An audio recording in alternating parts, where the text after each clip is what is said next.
Naharolgi Khonjel thorom tabiribasingbu taramna okchari ngasigi thoromda thamjari toan ba higher secondary school gi mahiroi singna saruk yaduna pangthokpa quiz ki thorom ngasigi quiz ki thorom asida saruk yariba school singdi CC Higher Secondary School Ibotonsana Girls Higher Secondary School amadi Ananda Singh Higher Secondary Academy ni ngasigi quiz master oibiriba Sapam Dorendro amadi scorer oibiribi Monalisha Mutum hauzik tabirasi quiz ngasigi quiz contest sida saruk yagadori basi team ahum ne team ahum se koina invite tawjarubani team ahum se maglengbirak ko yamna nungai jai aduna team sing se team ABC se koi draw up lottery tawraga team ahum khaido e team A represent tawgadori basi Ananda Singh Higher Secondary Academy aduga team B da Ibotonsana Girls Higher Secondary School aduga team C da CC Higher Secondary School hairiba team ahum sina ngasigi quiz contest sida saruk yagani aduna ahan basi quiz contest sida laktringai team singa mayam punna sakhangna bagi tanja amahana lahausi aduna team A dagi hauraga team ahumak ABC mathang self introduction masa amom tang tobiro team A dagi ai giming Khonjel Ramesh ai thangoi bandai ni ai Ananda Singh Higher Secondary Academy da 11 commerce tamjari commerce ta okay mathang lakmina badugi sairo ai giming na Nikita Sharma aina tamjari na Ananda Singh Higher Secondary class 11 commerce commerce lefam de Jomi Villa dagi okay best of luck team A mathang team B Ibotonsana I main nepramas da I Ibotonsana Girls Higher Secondary School da class 12 tammi naga ina awam pot sangbang kunau dai 12 se science la kari science okay mathang langmina budu sairo I giming Tina Kawi I class 12 tamli husik arts ta adudagi laifamna khwathong polemna kaida leri khwathong dagi best of luck team B mathang team C CC Higher Secondary School gi mahiroi sing hairo I giming Obin Kumar Maitei hojek CC Higher Secondary da arts stream da class 12 ta tamjabani ai kaksin khunau dagi okay mathang lakmina budu sairo ai giming ito Bhaskar Maitai ai music Susan Higher Secondary School da class 12 science tamjari ai yarpuk dagi ni okay best of luck team C adudi team ahunga mayam punna sakhangnare yam nungai aduna ngasigi competition se hoba yana bagi damakta han basi overall rules ngasigi contest de kari legani haibado ngasigi scorer oibigadabi Monalisha Mutum Monalisha na haibigani ko adugi matungda ngasigi quiz se da mathang lakadabani mona hojiki overall rules sing do amutang haibiro ngasigi quiz contest asida round manga legani round sing adudi round bouncing round objective entertainment round categories round amadi rapid fire round ni round sing asigi masa gi oiba rule sing legani direct question sing achumba paukhum pirakpada 10 points pigani pass question sing gina 5 points pigani direct question sing 10 second aduga pass question sing gina 5 second phawugi manungda paukhum pigadabani ngasigi quiz contest asigi round khudingmakta negative marking gi round amata leite amasung aroibada quiz master gi decision na final oigani overall khange ko rules round manga legani aduna round sing sigi masa gi specific rules legani na thambiki baduni aduna ahan ba round bouncing sida lakse aduna question hangba hodringai magi rules round sigi oiba masa gi rules kari no haibadu monana haibigani aduga team sing da wahang hangba hoge ko ahan ba round bouncing round asida sub round ahum legani madudi news event home round amasung audio round pass tawbagi khudong chabalei round ahum ni ko team A Ananda Singh Higher Secondary Academy dagi hangba hogani news and event ID current affairs hausi kuidringai ngasi ngarang sumaina thokhiba thokdo wathok singda yumpham oiraga team singda wahang hangadabani team A hausi yamna issue haitare ko wathok oiribani CAB parliament tagi pass tawkhre ana masida India gi citizen oinabagi ayaba pigadoriba community haibitare ne ko jati singdu karam bano Bangladesh tem aduna country ni dana mokoi dagi lakpa Afghanistan Bangladesh Pakistan moi dagi lakpa community kharada India gi citizen pebagi adugum bagi wafam lakpa sidani ko thogle iba kaino mem se aduna hairiba community sing adu karam bano aduga team singda team amana loinamak haiba ngamdragadi maximum sumba team duda point pige ko aduna attempt or team A ki direct question ni team A na sumaga na 10 points atopa team sing na ngamaga na 5 points so ikadaba ni team A pass tawge team B Ibotonsana Bengali Muslim Christian Sikh pass tawra okay team C Hindu Buddhist Jain Parsis Sikh Christian okay adudi yengsiko hojiki sida muslim di yauro ko moidi minority oidabani hojiki hariba country sing duda aduna hojiki country ahum dugi minority sing Hindu, Sikh, Buddhist, Jain, Parsi aduga Christian hariba sing sini suna ba haiba maliko aduna monana point manga se team C CCR secondary school gi account hapiro adudi direct question news and event ki mathangi direct question si team B Ibotonsana Hr secondary school gini wahang se koigi human rights day haiba ama laiko international human rights day si kari numita pangthokpage December da pangthokpani dum samna hangage December gi tang kaya da pangthokpage international human rights day December 2 okay sumbra tim si December 10 December 10 oigadabani ko December gi 10 da pangthoi human rights day si aduga December gi 1 dana 8 numit pangthokpa ko 2 da di event laite aduna bonus ni amuka su bonus point manga si mona team C gi account hapiro team C hojiki news and event ki aroi ba wahang sinan na khoi gi direct question ni sida sumaga di 10 points ni Indian Space Research Organization ko ISRO gi anoba haidi ahum suba rocket launch pad ama moi ama amuk thammaga ne na haire ko hana ani leram badagi ahum surani ahum subo ina thamgadori ba launch pad si karamba state tanu legadori ba India gi Orissa da hana adum lei ko Orissa gi di lali Orissa di na te team A Ananda Singh karamba state tan Jammu and Kashmir okay pass tau ke ko Jammu Kashmir suna te team B Ibotonsana state karamba state tan Mumbai okay Mumbai khari na iko samudra leiba dugumba do oigadabani aduga equator ga nakpa sidaida leitragadi yade ko khogi rocket launch tawbam se Kashmir di equator dagi am lab khre samudra su leite ko aduna Tamil Nadu do oigadabani ko kajikang di sene aduna team ahumakna aroiba question simadi asumba paukum pirakidre adude ahanba sub round si loire aduna anisuba Manipur specific round anisuba sub round si Manipur ga mari leinaba wahang sing hangane team B dagi hangba hogani ko team B Ibotonsana Hr secondary wahang se ILP Manipur da su satnare sigidamak mayam yamna harawi ko yamna matam kuina demand tawraga lakpa adugumba yamna pamba permit system amakhakni hangadoriba wahang di system si satnaba Bharat ki state singi manungda Manipur na kaya subano team B around 20 state mukta adi Manipur na 28 suba adune bako yabra team C fourth subani mari subani ko adi mamangda Arunachal Pradesh Nagaland Mizoram sida sanaraga laibani Manipur ga mari sure bonus point ni point manga team C gi account ta direct question se team C gi ni CCR secondary school Manipur gi chief minister Sri Nongthombam Birenna December tang 3 kuidri ko sidaida koi gi Imphal dagi north east ki state singi marakta gi amaga ani sigi marakta koi gi direct flight service ama hawdogani ne lakthokre ko hawjiki hairiba direct flight service si Imphal ga karamba city ga north east ki atopa state sing gi manung de leba city amagani karamba city ga gi marakta oikadaban Dimapur Imphal Dimapur niko 10 points direct nina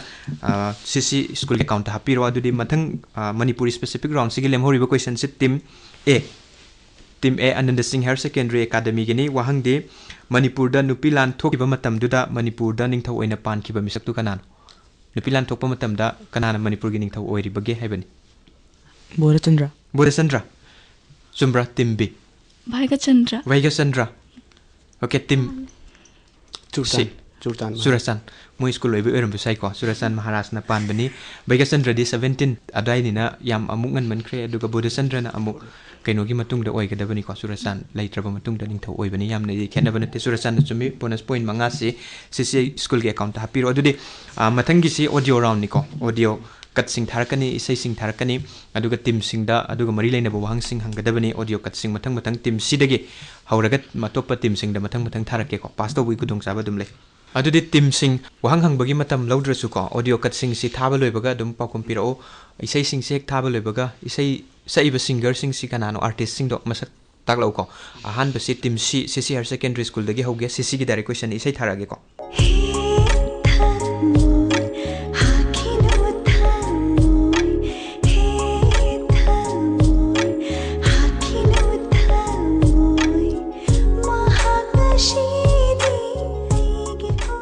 kanan Tinku Paunam sumi ko tinku gini 10 points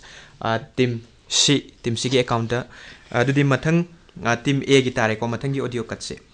team A Ananda Singh isai si tar se lot ke khanna lot tuna pangla ba itau bu yeng libara ꯂꯩꯇ꯭ꯔꯕ ꯍꯛꯆꯥꯡꯅ ꯉꯥꯏꯔꯤ ꯆꯣꯛꯊꯕ ꯂꯩꯇꯅ Kana? Arvin Soibam. Arvin Soibam sumiko Arvin gi Khonjel ne 10 points direct nina team A gi account to so hapiro adudi hobjik lem hori basi team B Ibotonsana Higher Secondary School gi tare Ibotonsana gi su sumna pakum pirakane na khalle isai sitar siko dude Tarsu Khonjel do Ursu mai thong do yengai ta bai pendava Latsu inaka Latsu imanda kawa laitaba Kanano Ras Ilangbam. Ras Ilangbam sumiko Ras Ilangbam gi Khonjel ne isai di loinamak phajana taba maliko team ahumak loina summi 10 points team B gi su adudi round loirak khuding gi score dum khanga ga setmina siko team singda alert oina ba haitare nako atoppa mathangi round singi aduna Monalisha hoji phawgi oina team sing score kaya kaya phangnari haibadong tang haibiro adugi matungda mathangi round laks Ahanba round bouncing loisilakpa phawbada leinariba score gi fibam mayam punna khangminasi Team C CC Higher Secondary School 40 points aduga Team A Ananda Higher Secondary School lamadi Team B Ibotonsana Girls Higher Secondary School na 10 points phangduna ani suba mafam kanduna chatli Ahan round sidi Team C CC Higher Secondary School na lit tawriko aduna top round sing mayam amalai soidana adum score gi fibam da hongak payai mathangi round sida laksi mathangi round si round objective hairiba round si oigani aduna Monalisha na scorer na hojiki hairiba round si gi rules thambigani adugi matungda wahang hangba hoge team adum A dagi hangba hogani ko mona hojiki round gi rules to mutang haibiro Ani suba round objective hairiba round asi MCQ based round ni team singda MCQ question ani thangna na hangjagani question namada answer option khanbagi attempt ani rakpigani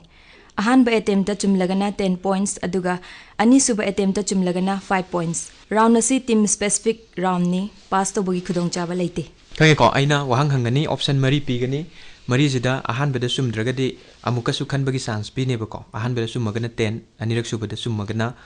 5 oigadaba aduga wahangna thangna anirak hanggadaba ko 20 points phangba yadoi ni ko aduna team A dagi hangba hogani team A science ki ama aduga social science ki ama adumaina wahang si oibani Bharat ki president haibutare ne ko president of India na maha ki resignation gi letter haibutare ma resign to ge hairaga di letter si kana da pisin gani haibani ko aduna ahan bade speaker ani subada vice president of India ahum subada chief justice of India aduga mari subada prime minister kana da pisin gani magi city speaker da di nate ko adudi amuka option pige vice president of India chief justice aduga prime minister ahum silem hori Canada Chief Justice of India lale ko vice president the pisin ga dabane asima miss tawre ani subu wahang science ka mari leina basi hanga age makha da option mari pirakani ko option mari sidagi karambana e haibatare ne ko heart gi ec lungs ta purak page haibani ko heart gi ec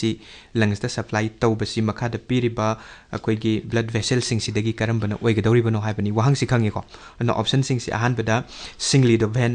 ani subada artery aduga ahum subada capillary aduga mari subada nerve sidagi karambana heart haidi thamoi dagi ec lungs ta purak page haibani vein ne artery ne capillary ne aduga nerve ne vein okay lale ko option amuka khanbagi chance leiri artery ne capillary ne nerve ne karamba capillary okay lale ko artery si oiga dabane I'm very sorry miss tawre ko adadi team B da mungla ke Ibotonsana Higher Secondary School da wahang si ahan bada akoi gi Lok Sabha election da nakna candidate ama oigi hairagadi akoi gi minimum age nang si sahi kaya phauba tangai paduna sugadagi haibani na isam samna nang sahi kaya suragadi Lok Sabha gi election da candidate oiba yarabage haibani option number C ahan bada sahi kuntra ani subada sahi kuntra manga ahum subada sahi kunnipan aduga mari subada sahi kunmanga kayano 35 nate ko ahum lem hori kuntra kunnipan aduga kumanga karambano 28 ke still lale ko sahi kumanga suragadi nang election thengnaba candidate oiba yara doine aduna mathang science ki wahang se amuk hanga age ko wahang se insulin hairiba hormone se makha da piriba organ sing sidagi karambana puthokpage haibani organ sing se hairake kidney heart liver aduga pancreas sidagi karambana insulin si putok pagi pancreas sina sumi ko 10 points simadi sumkre 10 points hapiro tim B Ibotonsana Higher Secondary School gi account ta mathang tim C Higher Secondary School gi tare ko wahang ani si back to back question ani ni aduna ahan bada akoi gi fundamental rights ki idea si karamba constitution dagi India ne adopt to bono haibani ko karamba constitution dagi pu bono haibani England France Germany America is the correct answer 10 points sima summe aduga akoi mioi bagi mit sida ko akoi karigumba posak ama gi mami si form tawri base adu form tor kanda udorin den ko mit sina adu karamba part ta form to bagi haibani aduna ahan bada cornea ani subada iris ahum subada pupil aduga mari subada retina da form to gada bani ko 10 points 20 points adum phangbangam kre tim C adudi round objective si matang sida loire ko aduna mona round si loire pakudingi score khangmina sen haiki bani ne score sing team sing aduga thoram tari basinga muktang punna khangmina si ani suba round objective loisilak pa phobada lainari ba score gi fibam team A Ananda Singh Hr Secondary Academy 10 points team B Ibotonsana Higher Secondary School 20 points aduga team C Higher Secondary School na 60 points pangduna mangjil thaduna chatli mathangi round si entertainment round ama laiko samanei audio round ni maming entertainment round haina thon bani aduduna Monalisha sigi rules haipetang thambiro aduga team sing daw hangsi hangasiko ahum suba round entertainment round hairiba round asi audio based round ni voice clip sing tahallaga wahang hangjagani pass tobagi khudong chaba leigani ngasai adumaina sidana Khonjel lilagi kat matek tharake ko aduga artist sing du kana no Khonjel du taraga adumaina identify tor team sing team B dagi hangbau gadabane team B Ibotonsana Higher Secondary School aduga top team sing sidadi pass to bui kudong saba lei ko tharage ko katse nongpo ai ming nongpo ko uduni ne sarkar na khangdana nongpo ka sanaba haide nongpo mai ke ukhul se thari se kaigumba nongchup ka karomadi tamilong taram de jani malang ka karomadi malang da tadana koi pai ke pai len de jani ta kanai Khonjel no Santos athokpam Santos comedian niko Santos ki Khonjel ni summi 10 points team B account ta hapiro adudi mathangi audio cut se direct question oina team C Higher Secondary School gini tharage ko changoi da yum da changoi da yam da changoi dai ma nei bu nong ta bhajan hai bi suna ta ba mai paisa ton gi ba thobu singai ne numit khudingi paisa hai ma paisa do ina hai da kana hai dinu khangde ba masa ani yum su singai gari imta lege lupa lakh tranga khak tu piu bu leiti kana sur athokpam summi ko sur gi Khonjel ne 10 points cc gi su adude hojik lem hori base team A Ananda Singh Higher Secondary Academy sumna pakum pirakane na khali Khonjel si taminar si ko hello ngasi sibu yaragadi nahan gi dumaina mi kharaga muktang lakpi bi yagadro somna thaba kitang amaga laiba yaragadi madam haiba waido haibigano aigi mingdi thaza haibane ningoina dum kongna si kaino somgidi kaiming kauge kanan Hiramoti niko 10 points team A gi so hapiro yamna 10 round niko simadi aduna round lorak pakuding ge dum khangmina si haibanina mathangi round ge su score si mathau ta banina Monalisha na score si haibiro aduga score haiba loiraga Monalisha adum mathangi mari sub round categories round gi rules to so dum thambiram ahum suba round entertainment round asilo silap phawada lainari ba score gi fibam mayam punna khangmina se team A Ananda Singh Hr Secondary Academy 20 points team B Ibotonsana Higher Secondary School 30 points aduga team C Higher Secondary School na 70 points phangduna adumak mangjil thaduna chatli mari suba round categories round asida category ahum legani madudi computer award and honor amasung festival masidagi team sing na apamba option na khangadabani adubu ahan bakhanbagi khudong chaba khwaidagi score nem na phangba team da pizagani hojiki category ahum dudagi point sothana phangba team da hana khanbagi khudong chaba pigadabani ko haidi mukogi hena hainajaba area hena khangba haidi prepare torakpa area du khanjanabani aduna team A da hana pige ko option khanabagi khudong chaba se category ahum sidagi aduna team A Ananda Singh Hr Secondary Academy hojiki ahum computer award and honor aduga festival ahum sidagi karamba pami siga mari leina bo hang kani ko computer adudi wahang si hangage pass to bugi khudong saba lei ko pass na next lowest scoring team ada pass to gadabani virus computer virus sigi virus sigi full form asang basi karino virus ki guess to gadra hai gadra virus ki full form pass adudi team B da pass to ge ko team B pass okay team C Vital Information Resource Under SIS. Chumiko, Vital Information Resources Under SIS. Haibani virus ki full form si aduna point manga team C gi account ta hapiro adudi mathang khannabagi chance team B Ibotonsana gi tai computer khantokre aduna award and honor aduga festival sidagi karamba pami festival aduna sangai festival 2019 hairiba festival si mamang da pangthokiba atai festival singa manade ko khatang karigino sangai festival 2019 si mamangi festival singdagi khajiktang tongali basi karigino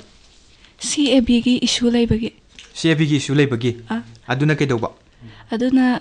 mayam indigenous people haitare khara makhaidi ayambana sangai festival se tawroise haina dugi tawroise haidi sangai festival thingbana singba khotpa tawba mayam do ko adu khatang yengi ko adudi atopa team sing su kari hari haiba yare ko team adudi team A mi yengba lakpi masing handaba aduga religion da so community khoi khanarakpagi issue na create tawbuda amana amangonda yengthina baduda amana amangonda keva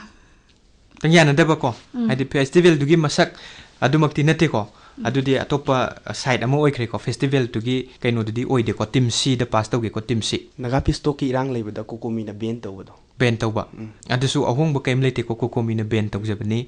aduna ahongba masakte sangai festival si sahi kudinge November gi tang kun mathoi dagi kunthra phaw pangthoi hantaki na tang kun mari dagi na kunthra phaw pangthoi aduga amuksu no minini ama sangtoki sini ko ahongba masaktuna atai sing dudi ben tok jaba miyam lakpa lakta ba dudi festival gi masakta hongba di natte dena na hairiba simatim ahumang na miss tawre adudi lemhori basi award and honors na highest scoring team gi tare team C gi ni wahang si 2019 gi haiba tare yankai manga rak suba janpit award phangkiba misaktu kana Dhanu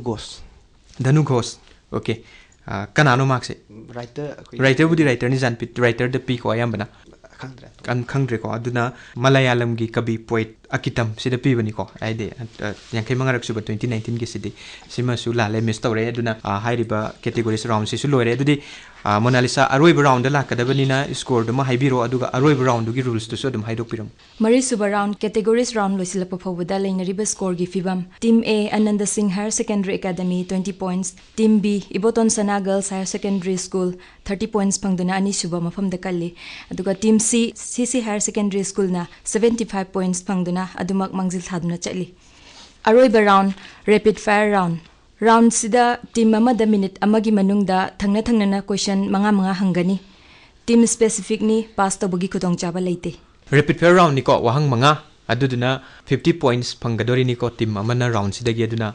difference yam sauna lakpa yai ko score gi fibam da aduna team amana hekta hengkat ki basu yai ko 50 si direct phanga agadi aduna yengsi CCR secondary school gi team dagi hang bahugani wahang manga se aduga Monalisha na matam duma count to bigani ko yar ko member ani mak team CCR secondary school gi member ani ready oiro wahang si hangage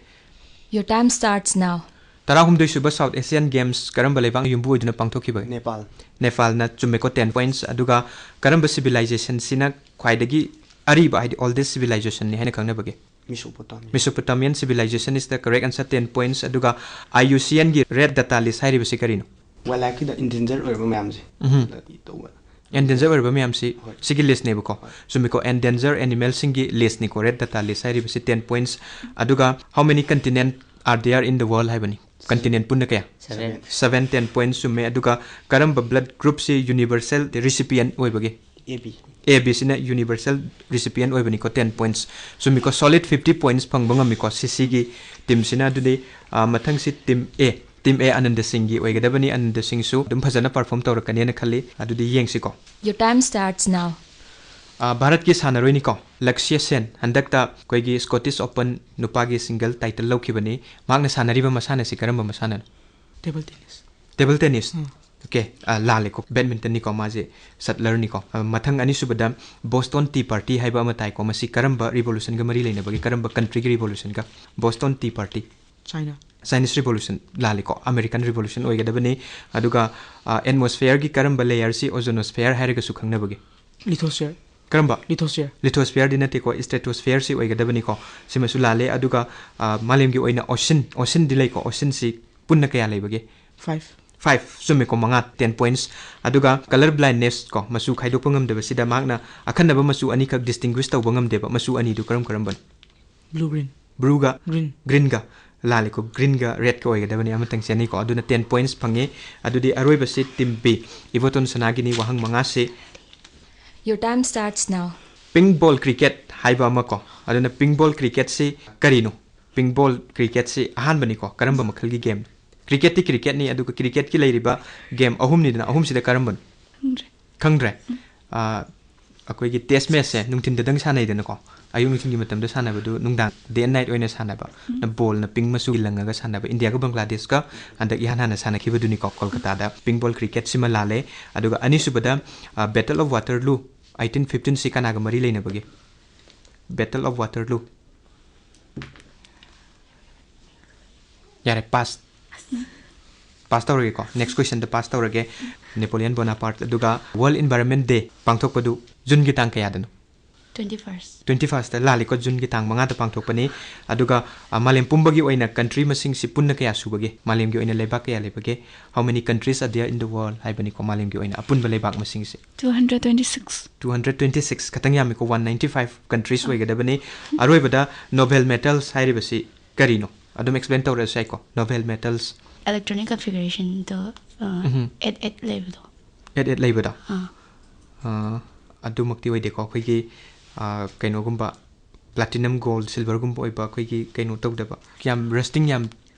pakna tawdaba hai tare ne calling haigat ba adu gumba rust tawbada adu khara handab sing du oigadabani ko team b miss tawba malik ko question ayam bana loina mak adudi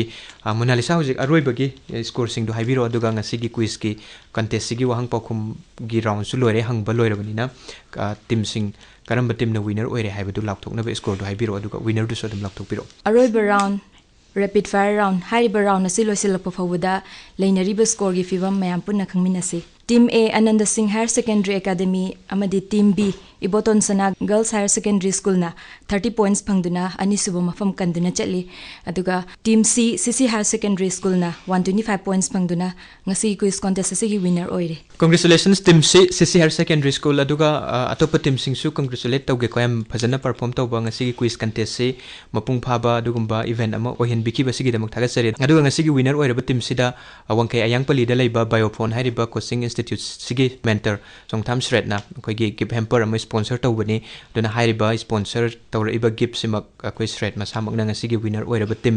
CC Higher Secondary School gi team gi member sing da khusin nabigani duga ngasi gi quiz contest sibu yaw laktuna mapung phan bikiba team ahumak Naharolgi Khonjel gi quiz gi maikei degi amuka na thagasare Hauzik tabire tongan ba school gi mahiroi sing na saruk yaduna pangthokpa quiz ki thoram ngasi gi quiz ki thoram asida saruk yakiba school sing di CC Higher Secondary School Ibotonsana Girls Higher Secondary School amadi Ananda Singh Higher Secondary Academy ni ngasi gi quiz master oibikiba Sapam Dorendro amadi scorer oibikibi Monalisha Mutum thoram asi tan jakiba galoinana ngasi gi damaktadi Naharolgi Khonjel thoram sandok chaba matang asida loisinjari thoram tabiriba singbu amuka hanak khurumjari